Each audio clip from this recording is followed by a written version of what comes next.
আম্মুর 25 বছর পুরনো শাড়ি পরে গেলাম সরিষা খেতে, তাও আবার সবাই মিলে করলাম অনেক ঘোরাঘুরি, মজার মজার খাওয়া দাওয়া, সাথে ছিল ফেরি ভ্রমণ, নৌকা ভ্রমণ, ফুচকা, সব কিছু নিয়েই থাকছে আজকের ব্লগটা। তো চলুন দেরি না করে শুরু করা যাক। হ্যালো গাইজ, আসসালামু আলাইকুম, welcome to me and welcome to my new blog. Ignore my mirror and focus on me. জানি মিররের উপরে অনেক হালকা পাতলা দাগ পড়ে আছে, বাট আমাকে কিন্তু মাশাআল্লাহ অনেক বেশি সুন্দর লাগতেছে। যেহেতু আমি বেশ কিছুদিন ধরে ঢাকাতে আসছি উইদাউট প্ল্যানিং, কোনো শাড়ি টাড়ি নিয়ে আসি নাই, আর ঘুরতে গেলে শাড়ি তো মাস্ট। সো আম্মুর এই শাড়িটা বোনের কাছে ছিল, তাই ভাবলাম পরেই দেখি কেমন লাগে। এভাবে যে মানিয়ে যাবে আমি কল্পনাও করি নাই। আজকের এই দিনে এসে 25 বছর পরে মানুষের রুচিরও চেঞ্জ হয়েছে। হয়তো বা এই শাড়ি আমি মার্কেটে গেলে কিনতাম না, কিন্তু আপনি যদি জিনিসটাকে সুন্দরভাবে ক্যারি করতে পারেন, আই থিঙ্ক সব জিনিসই আপনাকে সুন্দরভাবে মানিয়ে যাবে। যাই হোক, নিজের গুণকীর্তন অনেক হলো, এবার আসি কোথায় যাচ্ছি। সবাই মিলে না নারায়ণগঞ্জের সাবদি যাইতেছি, মেইনলি যাব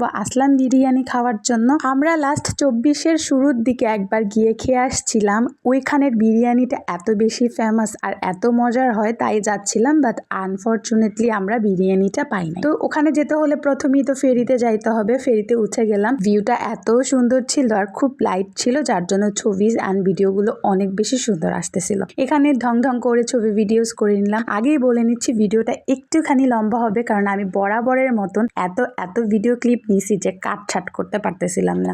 ভাবলাম থাকুকই না, আমারই তো পেজ, আমারই তো ভিডিওস, তো থেকে যাক, দ্যাট ইজ হোয়াই রেখে দিছি। একটু কষ্ট করে দেখে নিন। মোটামুটি 1.5 আওয়ারের মধ্যে আমরা জায়গায় চলে আসছি। এতটা লং জার্নি করেও এত সুন্দর ভিউ পেলে না ওই কষ্টটা আর থাকে না। বাট এখনকার ব্যবসায়ীরা অনেক বেশি বুদ্ধিমান হয়ে গেছে। 20 টাকা করে সরিষা খেতে এন্ট্রি ফি নিচ্ছিল, হবেই না বা কেন? মানুষ এসে ক্ষেতগুলো এমন ভাবে নষ্ট করে, তাই তারা মাঝখান থেকে ফসল তুলে ফেলছে, আর 20 টাকা করে এন্ট্রি ফি নিচ্ছিল। যত ইচ্ছা ভিডিওস করো, ছবি তুলো, কোনো প্রবলেম নেই। তো যেই চুক্তি সেই কাজ। এত ভিডিওস অ্যান্ড পিকচার তুললাম, টাকা তো উসুল করতে হবে, তাই না? আপনারা আবার ভুল ভাইবেন না, আমার মতন পাগল এরকম অনেক আছে যারা 20 টাকা এন্ট্রি ফি দিয়ে ঢুকে তারপর ছবি ভিডিওস করতেছিল। আমি একা না। সো দেখেন ওই যে পিছনে এত মানুষ। এইদিকে সরিষা ক্ষেতের পাশে বিশাল এই খোলা মাঠটা ছিল, যেখানে দৌড়ানোর জন্য বেস্ট। সাফওয়ান তো খোলামেলা জায়গা পেয়ে সাফওয়ান, হাফসা, নাফি সবাই মিলে দৌড়াদৌড়ি করে একদম পুরো একাকার করে ফেলছে। অনেকদিন পর খোলা জায়গা পেলে যেটা হয়। ভিউটা না ভীষণ সুন্দর ছিল, আর পাশে এরকম গোলাপ বিক্রি করতেছিল, তাই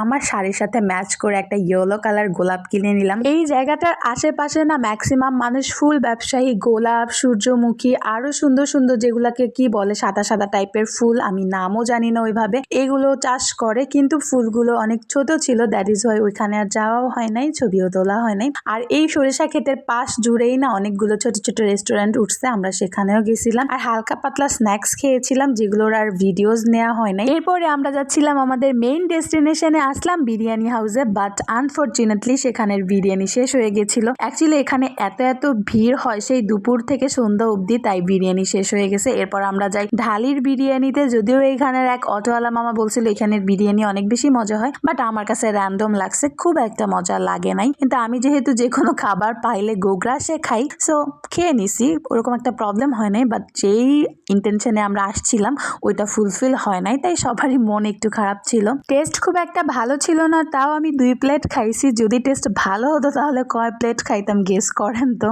এইবারে ঢাকায় এসে 15 ডেজে আমার আন্না হলেও 5 কেজি ওজন বেড়ে গেছে, এত বেশি খাওয়া দাওয়া হয়েছে। যেহেতু বিরিয়ানি খেতেই আসছি, সো ফার্স্ট প্লেট শেষ করে সেকেন্ড প্লেটও মেরে দিছি। খাওয়া দাওয়ার গলা পর্যন্ত উঠায় এবারে ফেরি না পেয়ে চললাম নৌকায় করে। নৌকা জার্নি বেশ মজার হয়, অল্প একটু সময় পরেই না চলে আসছি। হেলে দুলে নৌকা আসতেছিল, আর আমার ভয় লাগতেছিল যে আমার মতন শুকনা শাকনা মানুষ নৌকায় কখন জানি নৌকালামা আমার আমছালা দুইটাই খেয়ে দেই, মানে তার যে নৌকার ভাড়া প্লাস নৌকা দুইটাই না চলে যায়, এটাই ভাবতেছিলাম। এরপরে চলে আসি নারায়ণগঞ্জের খানপুরে, ফুচকার জন্য বিখ্যাত জায়গা। এখানে আসবো আর ফুচকা খাবো না তা তো হতেই পারে না। যেহেতু কাছের থেকে যাচ্ছিলাম, তো ভাবলাম ফুচকাটাও খেয়ে যাই। অনেকটা লং টাইম পরে হচ্ছে খানপুরের ফুচকা খাচ্ছি, যেহেতু আমি 2 বছর হচ্ছে খুব একটা সময় নিয়ে আসা হয় না। এই হচ্ছে অনেক দিন পরে, মোটামুটি 15 দিন থেকে আসলাম ঢাকাতে, তো ভাবলাম যে একটু ফুচকাটা খেয়ে যাই। এখানে ফুচকা অর্ডার করে বসছিলাম। আশেপাশে সব দোকান ছিল ফুচকা ফাস্ট ফুডের, পুরো এরিয়াটা জুড়েই না এত সুন্দর করে স্টল দিয়ে সাজানো, বেশ ভালো লাগে গেলে। আর ফুচকাটাও লাজবাব, অনেক বেশি মজার হয়। আমাদের বরিশালের ফুচকার থেকে না একটু তুলনামূলক ঝলক আলাদা লাগে। তো এখানে বসে হচ্ছে নিজেকে নিজে একটু দেখতেছিলাম, নিজের আউটফিট চেক করতেছিলাম। যাই হোক, ফুচকা খেতে খেতে বিদায় নিচ্ছি। আজকের ভিডিওটা এতটুকু না, অনেক লম্বা হয়ে গেছে। যদি কেউ লাস্ট পর্যন্ত দেখে থাকেন, থ্যাঙ্কস, অ্যান্ড ফিরবো ইনশাল্লাহ নতুন কোনো ভিডিও নিয়ে। আল্লাহ হাফেজ।